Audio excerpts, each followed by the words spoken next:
Hoje eu estou aqui feliz e expandida de poder estar nessa conversa, sentada nesse banco aqui com o Ricardo, que é alguém que me inspira, que me move, me comove. Então, eu queria compartilhar um pouco desse lugar, da onde eu bebo na fonte para me renovar e trazer inspiração para o meu trabalho, não para a minha vida. E o Ricardo faz parte dessa jornada, um encontro que foi muito potente na minha vida. Escutar e experienciar aquilo que ele propõe me fez ampliar o meu olhar, me colocar numa posição diante da vida que me proporcionasse aprender com aquilo que vinha, a fluir num fluxo, literalmente, da vida. E hoje eu estou aqui para compartilhar com vocês um pouco dessa trajetória que me fez chegar nos contratos conscientes e nessa proposta que eu estou trazendo de trabalho para o mundo. Arro. Ricardo, eu queria escutar um pouco de você. Como é que foi também a sua chegada na visão sistêmica, nas constelações? O que te movimentou e confluiu para que hoje você estivesse transbordando aquilo que chegou para você há um tempo atrás? Eu acho que o que mais me intrigou sempre na vida foi por que é que em alguns momentos eu tinha algumas reações que eu me arrependia depois. Eu conseguia sustentar um bom Ricardo durante uma boa parte do tempo, mas em alguns momentos surgia uma entidade que eu não sabia de onde vinha, nem por que vinha, enfim. E aí, quando eu descobri que existia terapia, fiz vários processos terapêuticos e tal, que me ajudaram a entender algumas coisas, mas não me ajudaram a transformar isso. Então, num determinado momento, eu estava numa relação afetiva e ela era terapeuta e ela falou, não, ela descobriu a constelação, falou, vai lá fazer uma constelação. Muito bom.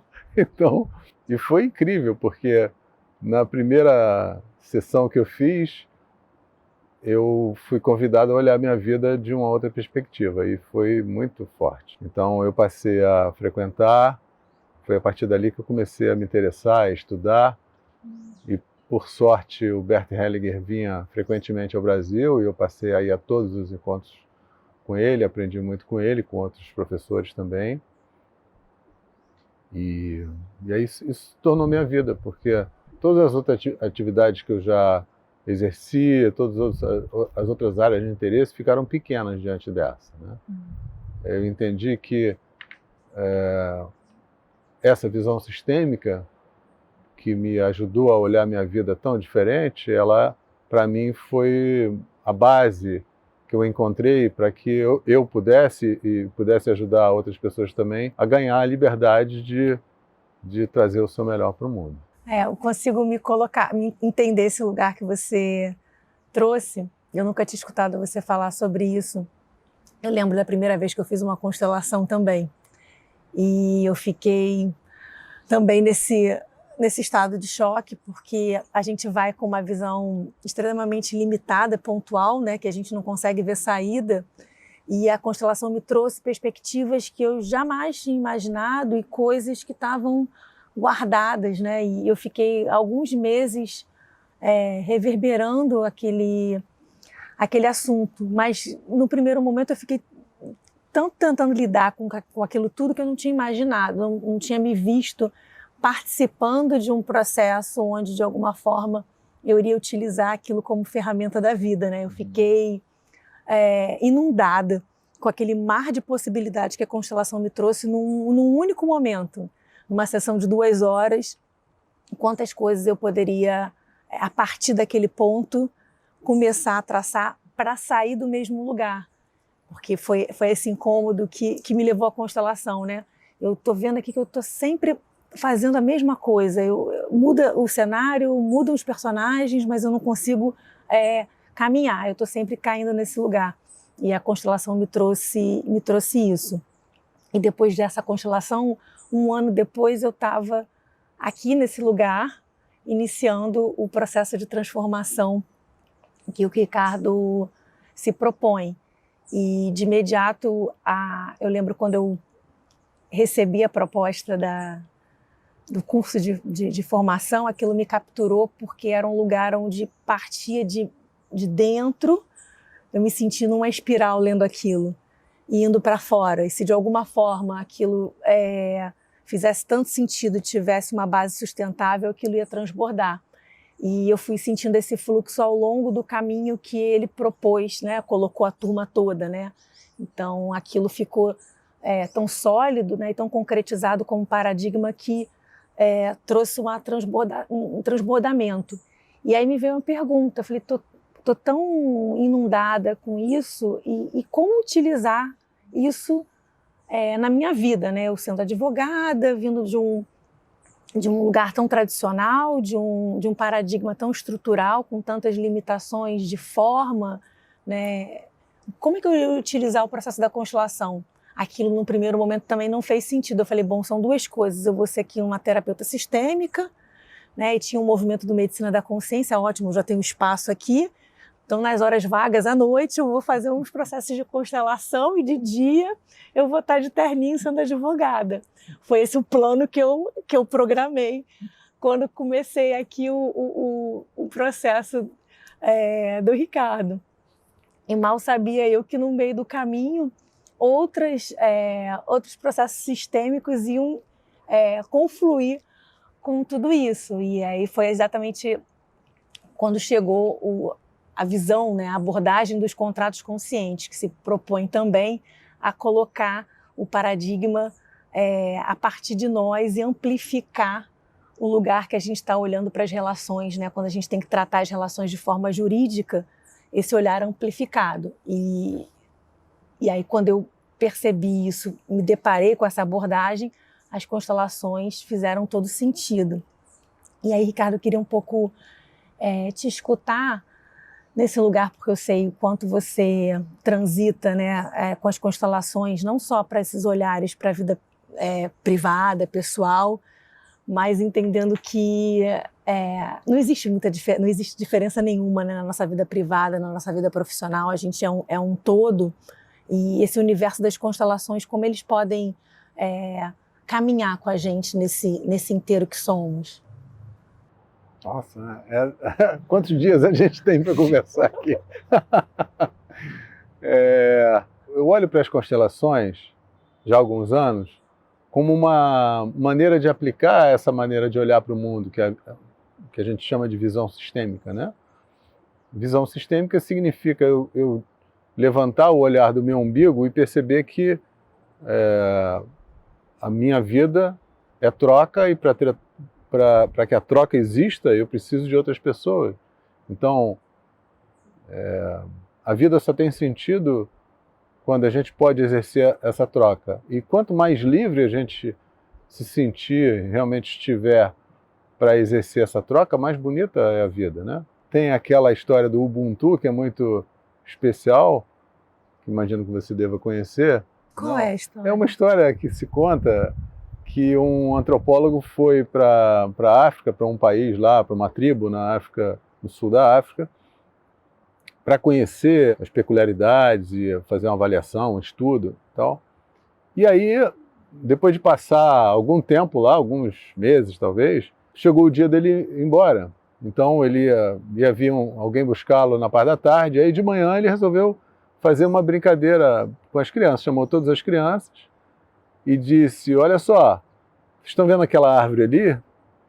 Então, eu coloquei uma cesta com doces, com alguma coisa para vocês, e eu quero que vocês fiquem em linha aqui e apostem uma corrida. Então, quem chegar primeiro ganha todos os doces.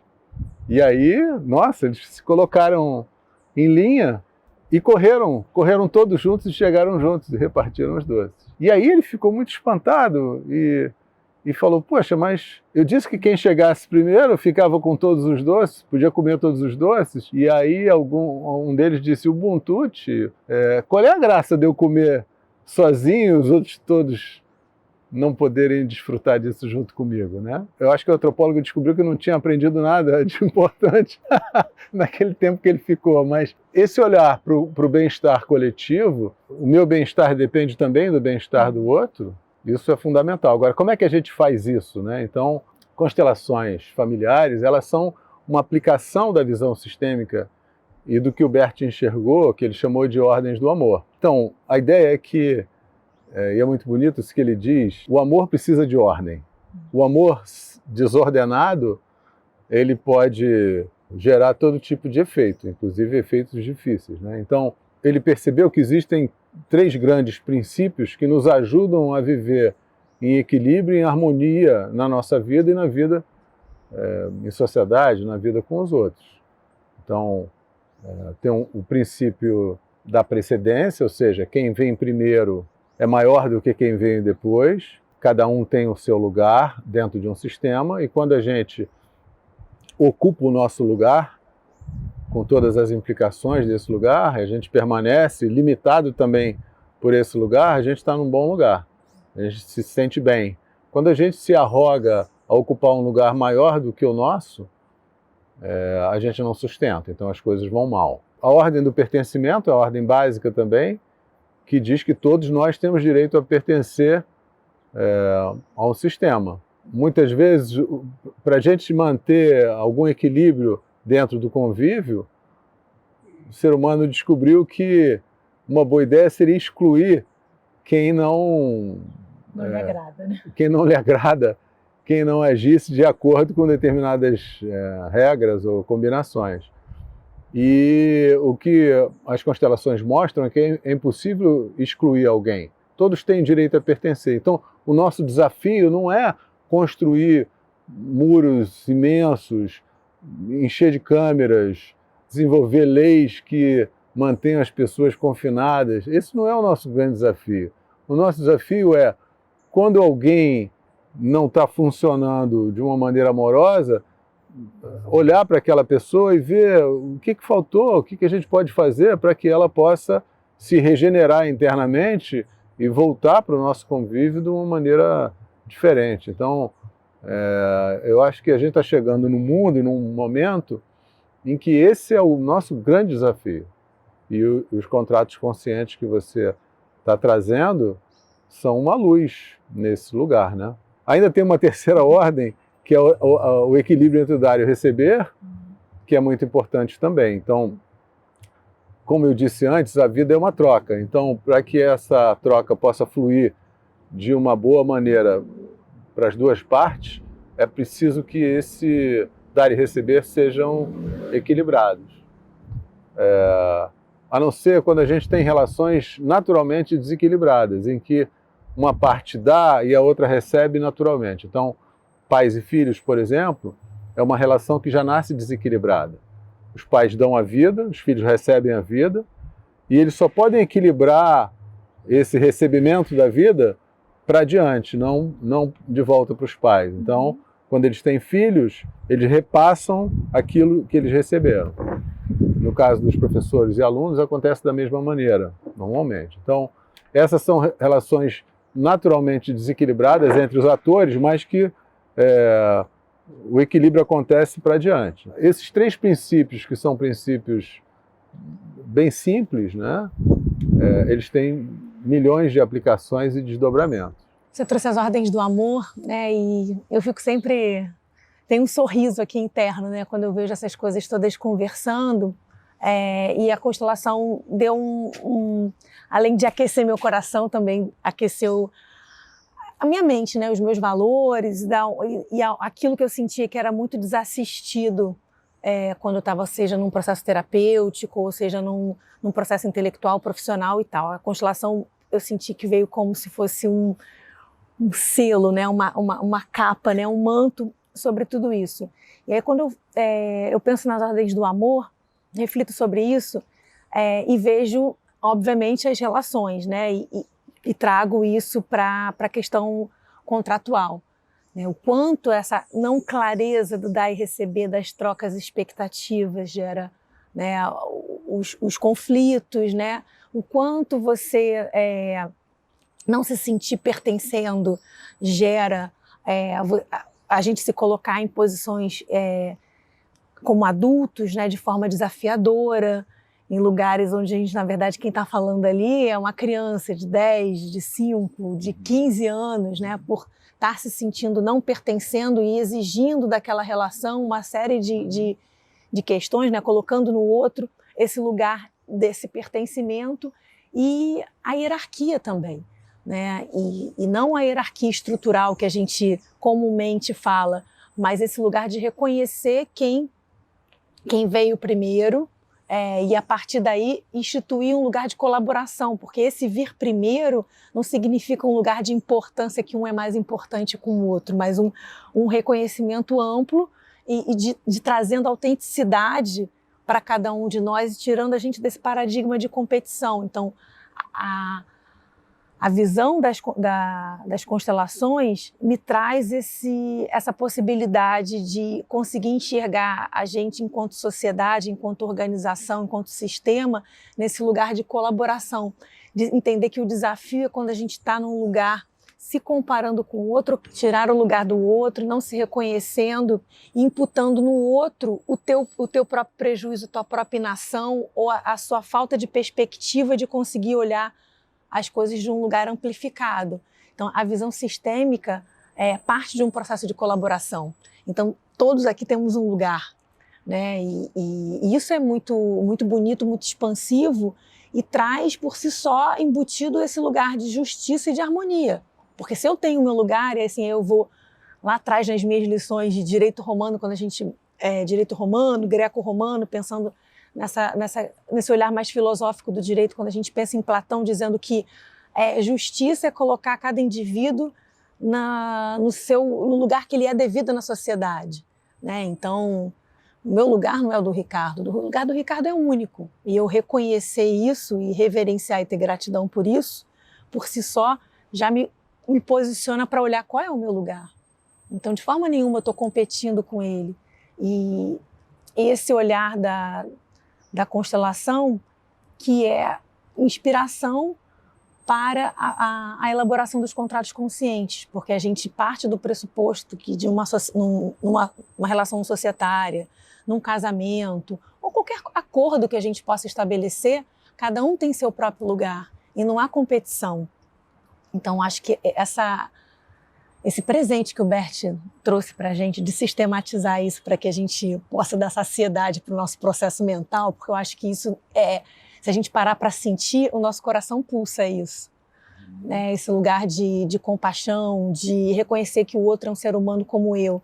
Mas o nosso processo mental, as nossas crenças, tiram a gente desse lugar que é a tal liberdade que você trouxe, né? Entendendo essa liberdade como esses aprisionamentos mentais, né? Esses processos de crença que a gente vai construindo ao longo da nossa vida, porque a gente não tem condição emocional, talvez em alguma parte da nossa vida, na infância, de absorver tudo aquilo que a gente está vivenciando, experienciando, não é isso, Ricardo? Esse processo é só isso, né? Muita coisa, né? É isso também. Eu estava aqui pensando, quando você estava falando, né? Que, na verdade, os contratos, eles nos ajudam a nos proteger a todos do nosso pior. Porque se a gente pudesse funcionar só no nosso melhor, não precisariam contratos, não precisaria nada disso, né? Uhum. Há muitos anos atrás, um jornalista, eu tinha uma agência de propaganda e um jornalista queria me propor sociedade, né? Então ele enxergou que juntos a gente podia fazer algo maior e mais interessante, mais completo, né?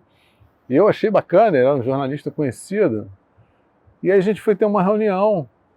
E aí tivemos uma boa reunião. E quando a gente foi ter uma reunião para falar do contrato, a primeira cláusula que ele falou foi assim: bom, e aí quando a gente for dissolver a sociedade, quando a gente se desentender, não sei o quê, aí eu falei assim: como assim? Você quer? A gente está começando um negócio, já quer discutir a dissolução da sociedade? E ele falou: então foi muito interessante, porque eu sou libriano, né? Eu quero me juntar, eu quero conexão. E ele, escorpião, querendo ver logo a parte mais difícil para começar. Ou seja, saí da reunião muito decepcionado com ele e não não fizemos nenhuma sociedade. Mas eu pensando nisso, é exatamente isso. O contrato ele vem para nos proteger do nosso pior. Então, quando eu não consigo enxergar o outro na sua inteireza, e isso é muito difícil, realmente, eu preciso me proteger. E o outro quer se proteger também, porque ele também tem medo da minha inteireza e pode ter medo da dele também, né? Então, essa é uma parte. Outra coisa que eu fiquei pensando é que tem uma área do direito que cuida do direito de família, né, que cuida de questões relacionadas a esse vínculo tão importante. É muito interessante pensar também, porque o contrato que a gente assina quando se casa dentro da Igreja Católica, por exemplo, né, é um contrato por impulso. A gente não senta com o parceiro ou com a parceira para discutir cláusulas. A gente sai imaginando que um contrato que tantas pessoas já assinaram antes, está tudo certo, vamos lá. E o que a gente vê é que esse contrato, eu vou pegar uma cláusula desse contrato, que é uma cláusula básica e importante, muitas vezes é a cláusula que causa problemas e oferece a oportunidade de tantos advogados trabalharem, que é a exclusividade dentro do relacionamento, né? Então, essa cláusula de fidelidade que tem uma origem histórica, que tem um viés religioso, tem um lado dogmático, mas tem uma razão histórica também para isso, e que a gente segue assinando esse contrato com essa cláusula, é uma cláusula que traz muitos problemas, né? Esse é um contrato que a gente assina porque ele é história, essa cláusula é histórica. A gente não discute, né? Eu tenho um amigo querido que discutiu essa cláusula antes de se casar e foi muito bonito, porque ele disse para ela, eu não prometo fidelidade para você. Eu não posso prometer, pelo que eu me conheço. Se tiver bom para você, para mim tá bom. E eles estão casados há mais de 20 anos. E é bonito. Sim. Porque existe uma clareza. Esse é o possível. Uhum. Quando eu ofereço para você o meu possível, as coisas ficam em outro lugar, né? E te dá liberdade para, inclusive, se você não quiser, não estar naquela relação. Exatamente. Agora, o subentendido, né, é muito, muito letal para as relações, né? Você trouxe essa questão do nosso melhor. Eu gosto de você, numa das suas aulas, trouxe uma metáfora que eu acho muito interessante, que eu reproduzo ela muito, que é ver as pessoas como um supermercado. Eu achei aquilo de uma clareza, de uma singeleza assim, e muito didático, porque é exatamente isso, né? A gente fica naquela parte dos importados, das promoções, tudo muito bonito, mas todo o mercado, seja ele o ali da periferia ou da parte mais chique da cidade, ele tem lá os produtos vencidos, né? Um almoxarifado, a bagunça, e a gente não quer olhar para isso quando a gente está se relacionando no começo de uma relação, e as relações estão sempre começando, e quando a gente precisa de um contrato, são relações importantes, por isso a gente coloca num papel, e a gente só olha para esse lugar do que está funcionando, está no lugar da paixão, só se olhando, não enxergando o outro, e nesse lugar da inocência. Então a gente busca também cláusulas onde colocam a gente, que também esse é o sistema, né, da nossa justiça estruturada nesse lugar da culpabilidade, né, do culpado e do inocente, que a gente, olhando por uma visão sistêmica, sabe o quanto isso diminui a nossa capacidade como adulto, né, se colocar como culpado e inocente, quanto é restritivo, na verdade isso. E esse é o lugar quando a gente está contratando. O lugar do culpado e do inocente, o lugar da paixão, seja para procurar um sócio, como você relatou, seja no lugar de um casamento. Então, estou apaixonada, eu não vou falar sobre isso, é claro que ele não vai pensar em outra pessoa, nem eu. E está tudo certo. E aí a gente vai fazendo esses desequilíbrios, esses equilíbrios desequilibrados, né? Esse conforto desconfortável, que a gente vai perdurando a vida nisso, e depois a gente se vê doente, não sabe por quê, se vê... Eu estava pensando aqui que o contrato, na verdade, ele é uma tentativa de garantir estabilidade, né? E se a gente quer tanta garantia, isso é um sinal que a gente sabe que não existem garantias, né? É isso, Ricardo. A vida de cada um de nós muda o tempo todo, a nossa perspectiva de mundo muda, a gente tem fases na vida e tem várias ciências aí que estudaram o nosso comportamento ao longo da vida.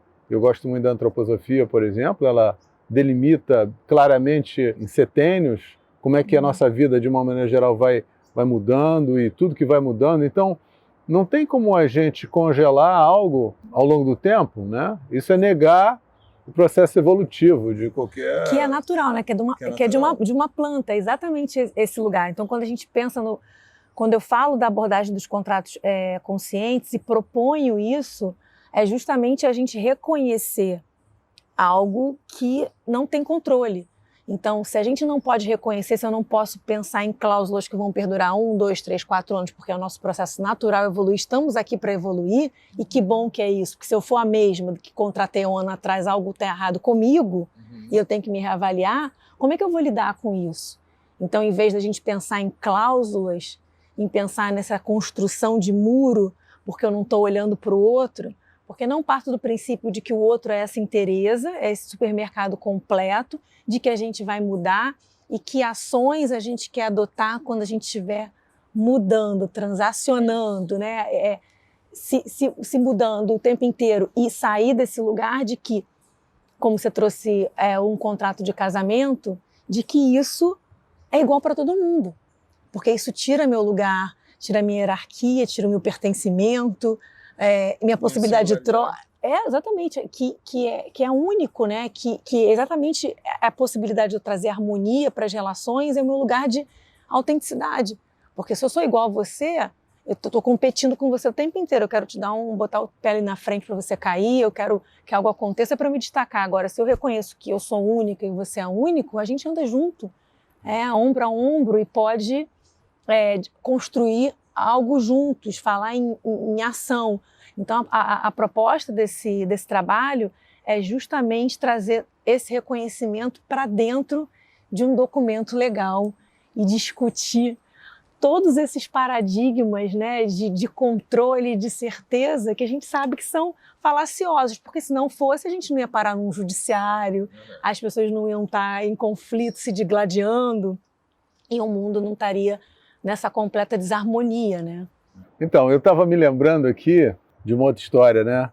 Um aluno também, um ex-aluno, um dia me ligou, a gente não se via há um tempo, e ele me ligou muito feliz, queria me encontrar, e a gente marcou um café, e aí ele veio me contar que ele tinha participado de uma reunião era uma ONG, alguma coisa assim, e ele estava muito feliz, porque era uma reunião que estava discutindo a missão dessa organização, e era uma missão em níveis elevadíssimos. Então ele falou, pô, posso ler para você o que a gente chegou? Eu falei, com certeza. E ele começou a ler. Então a missão, vou exagerar, né? Mas vamos partir dos objetivos mais elevados da humanidade e tal, e vamos considerar isso e tal, sempre uma visão ampla. Enfim, era uma coisa belíssima, né? E aí ele me perguntou, o que você achou? Eu falei, eu acho que só faltam 2 palavras aí. Ele disse, 2 palavras, 2 palavras. Que palavras? Ou não. Como assim, né? Do Caetano. Como assim? Porque isso é maravilhoso como objetivo para olhar, mas na hora que não funcionar, na hora que alguém da organização trouxer algo difícil, como é que a organização vai agir? Vai expulsar essa pessoa? Ou qual é o processo que ela definiu no seu estatuto para lidar quando alguém trouxer a parte difícil, que não for essa parte tão iluminada, maravilhosa? Porque essa parte iluminada, não precisa nem discutir, isso é espetacular, é inspirador, mas não é aí que dá o problema. Como é que eu incluo a dificuldade do outro dentro de um acordo também? Como é que eu incluo abraçar isso e quem sabe superar isso junto e seguir ou não, né? Mas em vez de simplesmente entrar direto para uma batalha jurídica, para alguma coisa assim, né? Uma vez eu fiz uma constelação, era uma organização de muitos membros, e o presidente da organização veio ao Rio, a gente fez uma constelação, e foi muito interessante, porque o problema estava numa pessoa que começou aquele grupo e parece que tinha mudado já os interesses e tal, então eles não sabiam como eliminar aquela pessoa do grupo. E a visão que ele ganhou ali foi de poder reconhecer o valor daquela pessoa, o quanto ela foi importante para a construção daquela organização, e olhar e falar assim, caramba, ele agora está num outro momento de vida, está querendo outra coisa, como é que a gente agora pode apoiar esse momento dele, né? E aí ele ficou tão... Chegou um momento que ele falou, não, já entendi tudo, já vamos embora. Então, o que a gente conseguiu ali foi que ele pudesse olhar, não com medo, mas com amor, né? Exato. Isso é a diferença. Em última análise, essa é a diferença. Essa é a diferença, né? E aí eu vou falar um pouco do teu livro, enfim, e desse lugar que você traz com tanta maestria e generosidade. E essa frase eu tenho lá escrita bem grande no meu cantinho de trabalho, de meditação, que é esse lugar do mais amor e menos medo, né? Que atitudes a gente vai tomando, todas as atitudes que eu vou tomando, eu fico sempre nessa reflexão, eu estou fazendo isso porque eu estou com medo ou porque é em prol do amor, né? Então eu percebo que esses mecanismos que a gente vai trazendo, inclusive dos contratos, né, e tantos outros na nossa vida, estão sempre permeados nesse medo, como se a gente pudesse não sentir o medo, né? Assim como a gente tem esses processos da raiva, aí eu acho que dá um outro bate-papo para a gente falar de raiva também, que é algo que tem surgido muito nos processos, e eu acho que é muito válido a gente cuidar de raiva. A gente começou aqui sentado nesse banco falando de raiva, e eu gosto muito de falar de raiva. Mas o medo, o quanto a gente todos os dias toma atitudes, desde uma pequena mensagem que a gente manda para alguém, a um contrato, enfim, baseados no medo. Então eu fico sempre com esse radar e gosto de trazer isso muito para a estrutura do contrato, quando estou ali com os clientes na facilitação, falando sobre esse lugar, né? Essa cláusula está a serviço de quê nessa relação? Está a serviço de construir algo que dê sustentabilidade para o negócio, para a relação de vocês, ou para vocês se defenderem? O que vocês não estão querendo olhar? Vamos trazer isso aqui agora, porque não é possível que ele vai sentir algo diferente de você. Eu ainda não me deparei com nenhum alienígena, pode ser que ele seja, e a gente vai descobrir aqui agora. Mas se ele não for, tudo que ele sente é aquilo que você sente. Então, se a gente começa a desmistificar, né, e trazer a humanidade do outro, é possível criar esse ambiente de confiança para isso caminhando e a gente conseguir tomar pequenas atitudes baseadas não no medo, mas no amor. Porque aquele outro é igual a mim, não vai sentir nada diferente. O repertório de sentir não pode ser diferente do meu se a gente é humano. As reações, sim. Aí tem uma meia dúzia aí, que pode ser que umas eu adote, outras não. Mas o sentimento são únicos, né? Eu amo, você ama, eu sinto raiva, você sente raiva. E assim a gente vai. Então, esse descortinar, e é interessante, quero trazer aqui um olhar do meu filho nesse momento da pandemia. Ele tem visto o meu trabalho. E às vezes ele observa, a gente pensa que a criança está ligada em tudo, né? Então eu fico achando que ele está no mundinho dele de adolescente. E às vezes ele olha para mim e fala, mãe, mas é isso que você faz? Você está ensinando as pessoas a conversar, é isso mesmo? Te pagam para isso? Eu falo, meu filho, você vai perceber, e talvez você já esteja percebendo entrando na sua adolescência, que a gente vai se distanciando do simples e do singelo. Isso é simples e singelo, mas é desafiador, porque a gente tem que estar o tempo inteiro sendo a gente, se vulnerabilizando e se colocando numa posição muito proativa, né? E no sentido de proativo, não de estar fazendo atitudes, mas estar se colocando naquela relação como 50% que vai dar certo ou errado. Então, isso é muito desafiador. Tem isso que você falou é interessante, porque eu vejo isso muito quando atendo casais, por exemplo, né? Eu pergunto, quando eu vejo que eles estão discutindo muito, eu pergunto assim, escuta, olhando para uma fase boa do casamento de vocês estavam bem e tal, quem era responsável por aquele momento Aí eles falam, uai, nós dois. Ah, tá ótimo. E agora, quando tá ruim, quem é responsável? É ela? É ele? Né? Não é justo isso. Então, todos nós estamos implicados nos resultados do que a gente se mete, né? Isso é importante. Mas tem uma coisa que é importante também, e que para mim eu vejo como um desafio para você, é um desafio, eu acho que para muitos que estão querendo ajudar o mundo a chegar nesse lugar, que é o seguinte: cada um de nós é impactado na infância de uma maneira. Então, cada um de nós deixa de receber algo que é fundamental para todos nós em medidas diferentes na infância, principalmente. Então, quando a gente cresce, a vida é uma eterna busca de onde é que eu posso recuperar ou obter aquilo que me faltou na infância. E nas relações que a gente enxerga essa oportunidade. Então, sejam relações afetivas, relações comerciais, relações de amizade, todo tipo de relações. Então, quando eu trago para as relações necessidades profundas não atendidas, em algum momento elas vão surgir e vão determinar o meu comportamento difícil dentro da relação. Então, quando a gente faz um contrato de qualquer natureza, a gente faz um contrato porque a gente está de acordo, porque a gente encontrou pontos em comum, então a gente tem vontade de se aproximar. Mas nesse momento não está presente ainda, a gente está vendo aquilo como uma oportunidade, mas não está presente a força da nossa necessidade.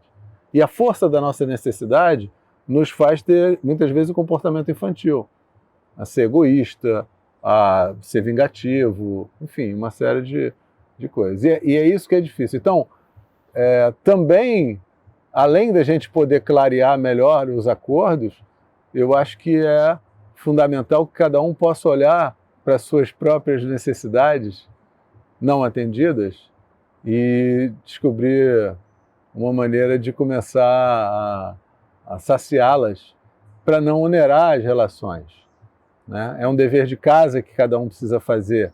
As divergências que vão surgir das relações, elas vão, de fato, pertencer mais a esse encontro de diferenças do que a algo que cada um está trazendo e que acaba influenciando e trazendo peso para os acordos, né?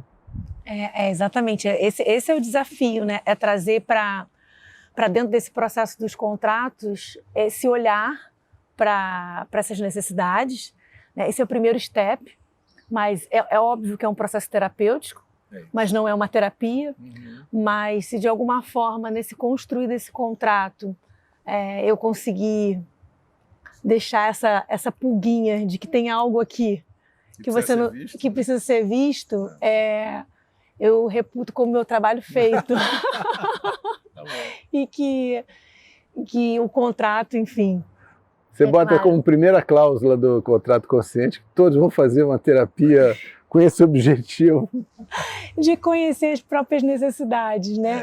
As relações são essenciais. O mundo está trazendo a gente para essa convocação, né? O planeta trouxe a gente para essa convocação nessa pandemia, um olhar para o essencial.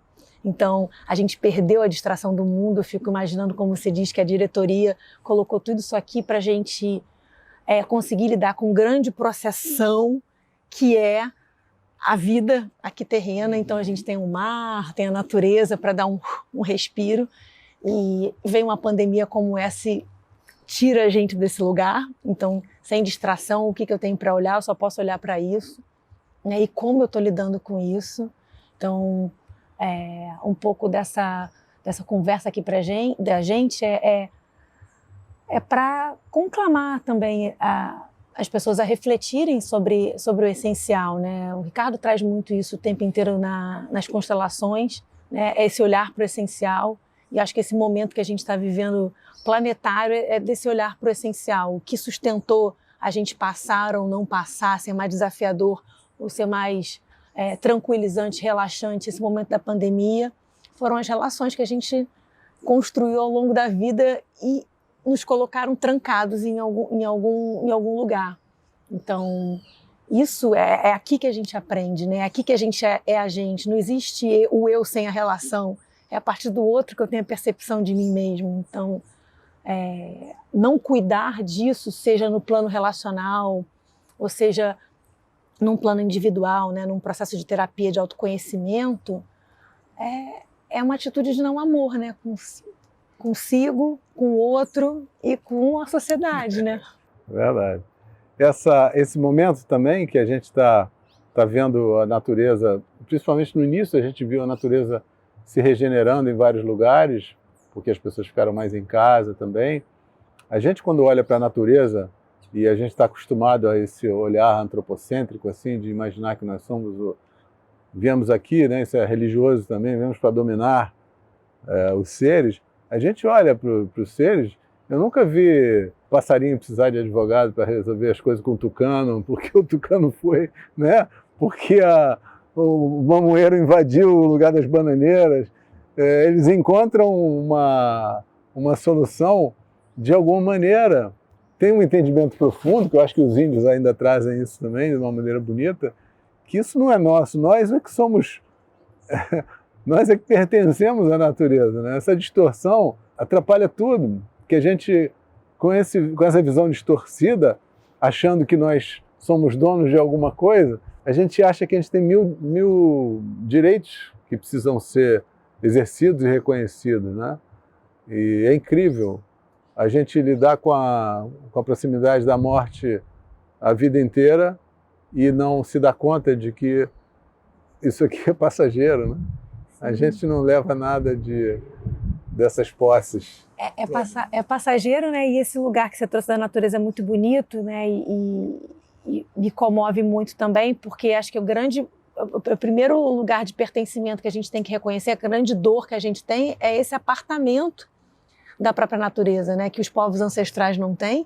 E talvez por isso pessoas como o Bert e tantos outros, o próprio Marshall Rosenberg, tenham se inspirado nos povos ancestrais para trazer essas abordagens como as constelações, a comunicação não violenta e outras tantas que tratam desse lugar primário do pertencimento, que a gente se exclui, a dor que isso traz, né, da gente não se reconhecer como parte disso e estar apartado e achando que de alguma forma a gente domina, isso traz uma desordem, né, hierárquica, enfim, e voltando àquilo que você trouxe das ordens do amor, muito grande, né, e acho que você trouxe aí com maestria esse olhar também da pandemia, né, de quanto a gente precisa reconhecer essa dor para poder começar esse processo de cura e talvez regenerar esse olhar da gente para o mundo, né, e quem sabe aí para o outro e para nós mesmos, né, porque se olhar fora de tudo isso é de grande dor e sofrimento, né, enjaulados em prédios e, enfim, concretos. É sempre preciso a gente lembrar disso, né, que o que para uns é difícil, para outros é uma oportunidade.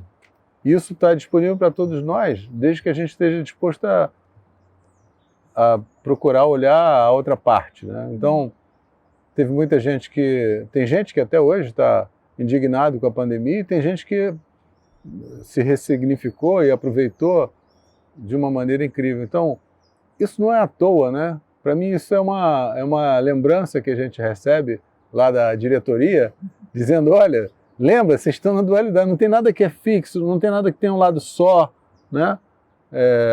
Lembrem disso, para não ficar arraigado num sentimento. Esse sentimento que nos impede está ligado com as nossas necessidades não atendidas também, com a ideia infantil de que o mundo está aqui para nos agradar e nos atender. E não é verdade. Isso era a mamãe que a gente tinha mais perto, mas já passou esse momento, não é mais.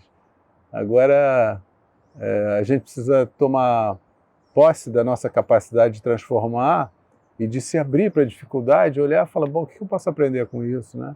O que isso está me convidando a renovar e a expandir? Eu sinto esse lugar também, Ricardo, de que a gente... Esse lembrete, né, de que nada é fixo, e aí por isso, mais uma vez, esse abraço, né, que eu recebi das constelações, eu vejo como um presente, um processo que está longe de ter sido fácil, né? Foi extremamente desafiador passar Às vezes, quando eu conto do processo da constelação, tá, você fez a formação, foi o quê? Um mês? Um final de semana? Eu falei, não, foi 1 ano e meio. E um processo cheio de indas e vindas e de questionamentos o tempo inteiro, mas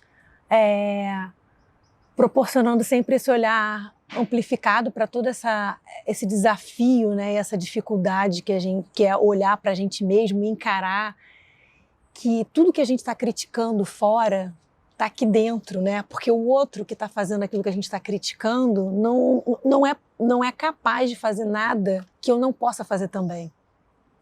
Isso é muito dolorido, né? Quando a gente pensa, né, no momento que a gente está vivendo político, em outros momentos, né, como sociedade, históricos, né, tão atrozes, pensar que quem fez aquilo foi um ser humano e de que basta eu estar também num lugar muito... Já que eu sou ser humano, eu também provavelmente seria capaz de ter um lugar aqui dentro que também é capaz de fazer isso. Que é capaz de fazer isso, né? E é claro que é uma escolha, e que é uma escolha diária não fazer. Né? E não é um processo de mágica, né? Então, assim, o sujeito não acorda de manhã e fala, não, eu vou ali assaltar uma casa porque acho que vai ser bem legal. Né? Todo mundo quer ser amado, quer ser reconhecido, quer ser admirado. Então, ninguém que está num desafio, fazendo algo que eu julgue que é ruim, está fazendo aquilo porque quer.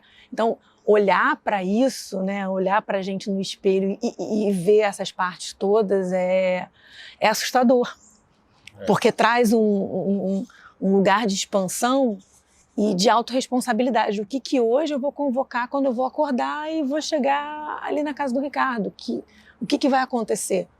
E é esse processo diário. E eu acho que as constelações trazem isso com maestria, né? Essa possibilidade de você olhar, e eu me empresto um pouco desse olhar para o trabalho dos contratos conscientes, de convocar isso para essa relação contratual, para essa visão do direito. Vamos sair desse lugar da inocência do culpado, esperar que algum terceiro me diga o que é certo e o que é errado, seja o advogado, o juiz, o que quer que seja. Vamos nos autorresponsabilizar daquilo e entender que ninguém melhor do que a gente mesmo para cuidar da nossa vida. Então, em que bases eu quero construir isso de forma única, né? E que a gente, como profissional do direito, possa ser instrumento, né? E não ali o objetivo, o lugar de protagonismo, né? A gente, quando está como profissional, auxiliando alguém, a gente é ali um fio condutor, né? E não é a peça principal, né?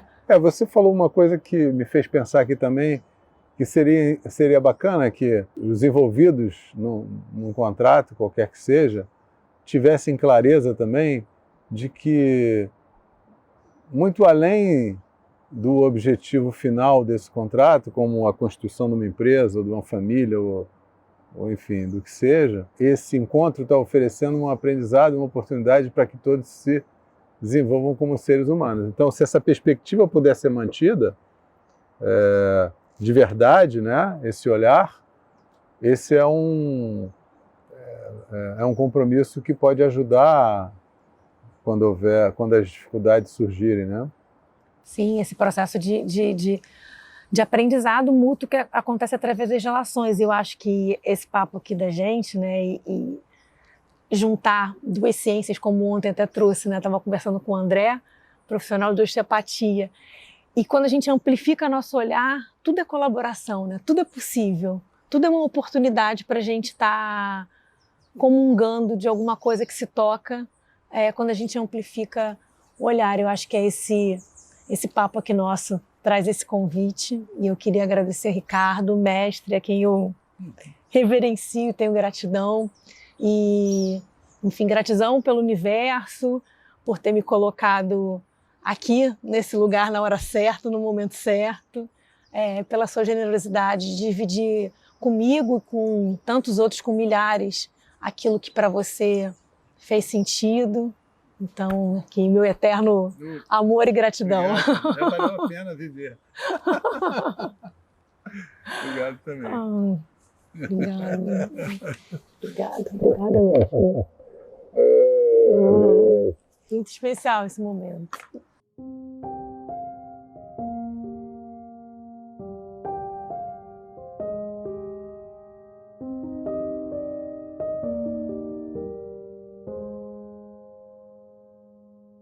Tenho o mérito de ter feito muita coisa, mas, por outro lado, eu tenho clareza de que eu não conseguiria fazer de outro jeito. Isso também é muito interessante.